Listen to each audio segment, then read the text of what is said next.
सह्याद्री पर्वतरांगेतील बालाघाट रांग ही नाशिक, पुणे आणि अहिल्यानगर जिल्ह्यातून जाते। या रांगेत अनेक ऐतिहासिक किल्ले आणि घाटवाटा आहेत। त्यातीलच निमगिरी व हनुमंतगड ही किल्ल्यांची जोडी खूप महत्त्वाची आहे। ट्रेक सुरू केल्यानंतर पहिल्या 15 मिनिटातच आपल्याला काही प्राचीन सुंदर मूर्त्या व मंदिरांचे अवशेष दिसतात। त्या बाजूलाच एक पाण्याचे टाके सुद्धा आहे। निमगिरी गडाच्या पायथ्यालाच काळूआईचे जागृत देवस्थान आहे। या मंदिराचे दर्शन करून ट्रेकची सुरुवात होते। हा ट्रेक घनदाट वनराईतून होतो। आजूबाजूला निबिड अरण्य आणि मधूनच होणारे निमगिरीचे दर्शन आपली उत्सुकता वाढवत जाते। या वाटेवरच थोडंसं बाजूला गेल्यानंतर आपल्याला चपेटदान रूपातील मारुतीरायांचे दर्शन घडते। अलौकिक ऊर्जेने भारलेल्या या ठिकाणी 42 विरगळ एका रेषेत मांडून ठेवलेल्या आहेत। गावासाठी अज्ञात वीरांनी दिलेल्या बलिदानाची साक्ष देत या विरगळ आपल्याला आपल्या अस्तित्वाची जाणीव करून देतात। विरगळी पाहून थोडं पुढे आल्यानंतर वनविभागाने बांधलेल्या मनोऱ्यापाशी आपण पोहोचतो।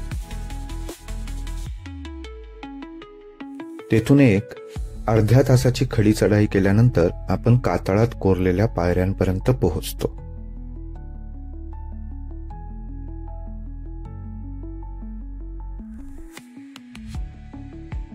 या पायऱ्यांच्या सुरुवातीलाच टेहाळणीसाठी एक गुफा बनवलेली दिसते।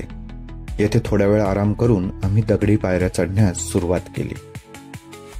या पायऱ्या चित्तथरारक तर आहेतच, परंतु आपल्या पूर्वजांच्या कर्तृत्वाची आणि दुर्दम्य इच्छाशक्तीची ओळख करून देणाऱ्या सुद्धा आहेत। तो लक्षात असू द्या, या ठिकाणी विशेष काळजी घ्यावी। पायऱ्या चढून वर आल्यानंतर आपल्याला पहारेकऱ्यांसाठीची एक गुहा दिसते आणि बाजूलाच उद्ध्वस्त प्रवेशद्वाराच्या खुणा दिसतात। निमगिरी गडावर इतिहासाच्या काही खुणा अजून शिल्लक आहेत। गडावर एक लेणी समूह आहे, त्यातीलच एक गुहा सध्या सुस्थितीत आहे। या गुहेत अंधार असून सोबत टॉर्च असेल तरच आत प्रवेश करावा।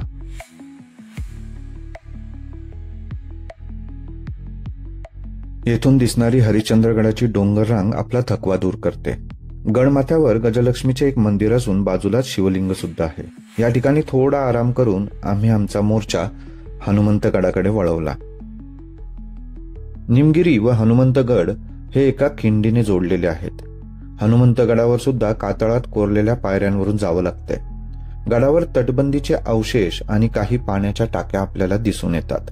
प्राचीन व्यापारी मार्ग असणाऱ्या घाटवाटांवर लक्ष देण्यासाठी या 2 गडांचा वापर होत असे। व्हिडिओ आवडला ना, मग शेअर करा। धन्यवाद।